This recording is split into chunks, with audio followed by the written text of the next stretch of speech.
Welcome to the Explainer. Today, we're jumping right into a truly esoteric text to unpack something absolutely fascinating: the intriguing spiritual and societal structures of the ancient Incan era under a figure known as King Croud.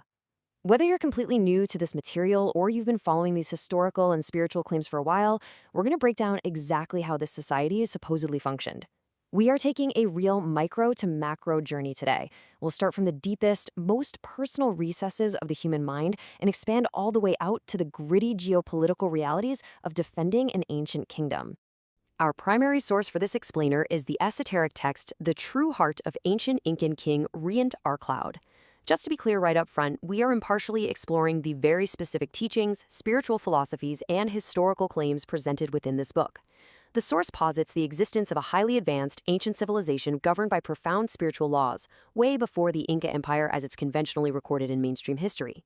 It's a fascinating look at a proposed alternative timeline, and our goal today is just to explain the mechanics of how this society supposedly worked, using only the information derived directly from this text.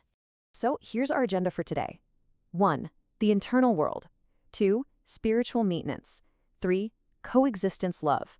4. Mountain versus lowland tribes. And 5. Geopolitical defense. Let's dive in. Section 1.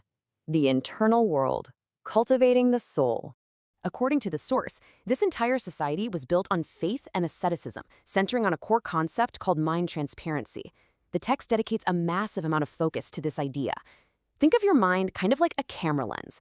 Every selfish thought, every little bit of worldly greed is like a smudge of dirt on that lens. Over time, if you don't clean it, your view of the world becomes completely distorted. In King Croud's era, the priests actively guided people through meditation and prayer in the temples to literally wipe that lens clean. They were stripping away the negativity so they could achieve a perfectly transparent mind. Now, achieving this transparency wasn't easy. It required a rigorous 4-step daily routine. You start with structured prayer and meditation. That inevitably brings your negative traits to the surface, right? Which leads to step 2, actively stripping away those negative attachments. Step 3 is relentless daily reflection. And finally, by maintaining this strict discipline, the text claims citizens were actually able to enter higher spiritual dimensions. The crucial takeaway here is that this wasn't some relaxing weekend retreat. This was a constant, highly disciplined effort required by the state to elevate the soul. Section 2. Spiritual maintenance, exorcisms, and observation. As you can imagine, keeping that mental lens clean required some intense daily upkeep. The source explicitly states that removing spiritual possessions, essentially exorcisms, was a major official duty of temple priests. The text claims that before King Croud's teachings fully took hold, there was widespread animal spirit worship among the indigenous populations. So the priests had to actively intervene to remove the influence of these animalistic, greedy spirits from the minds of the people, just to maintain that mind transparency we were just talking about. The text actually gets incredibly specific about these spirits, naming jaguars, boas, giant snakes, gorilla-like creatures, coyotes, and crocodiles. And the text notes that these weren't just animals. They were powerful spirits that earlier tribes deeply feared, deified, or even offered sacrifices to. The heavy lifting for King Croud's priest was essentially fighting an invisible war against these deeply ingrained animistic beliefs. They were actively trying to elevate the population way above baseline survival instincts. To keep those animalistic instincts at bay, the teachings enforced a rigorous standard of daily reflection. Citizens were taught to construct every single day under the assumption of divine observation. I mean, just imagine the psychological weight and discipline of that for a second.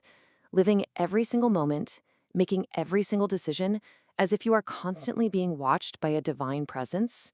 That is the intense level of spiritual maintenance the source describes. Section 3.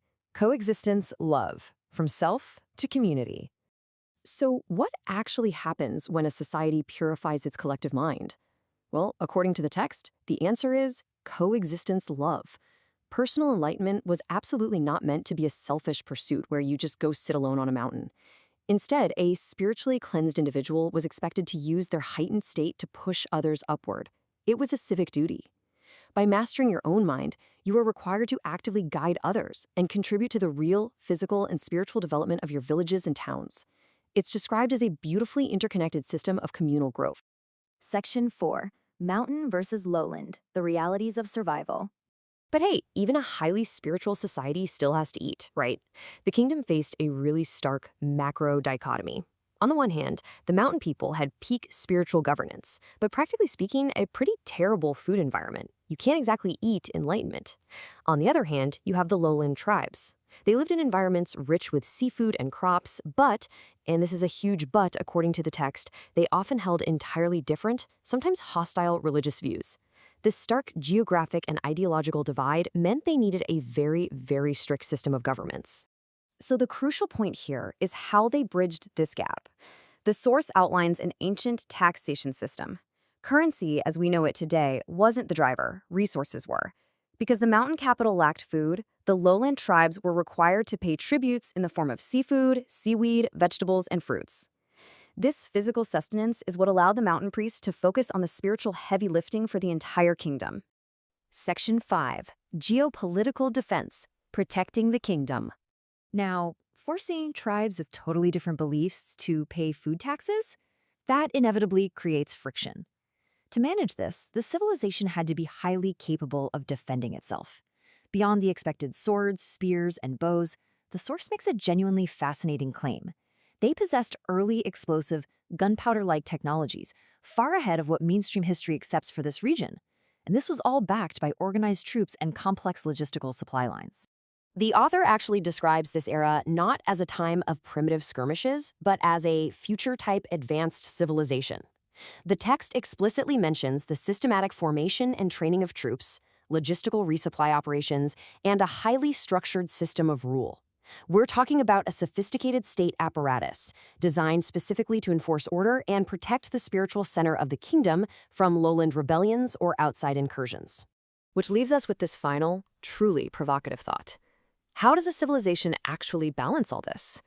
On one side, you have priests doing daily exorcisms, striving for a perfectly transparent mind, and teaching coexistence love. But on the exact same token, that very same society is organizing troops, extracting heavy food taxes from lowland tribes, and utilizing early explosive weapons to enforce their borders. The text of King Croud reveals this incredible, almost impossible tension between achieving the highest spiritual ideals and managing the gritty, pragmatic necessities of governing an empire. It's a fascinating paradox to chew on. Thanks for joining me on this explainer, and keep questioning how our internal worlds shape our external realities.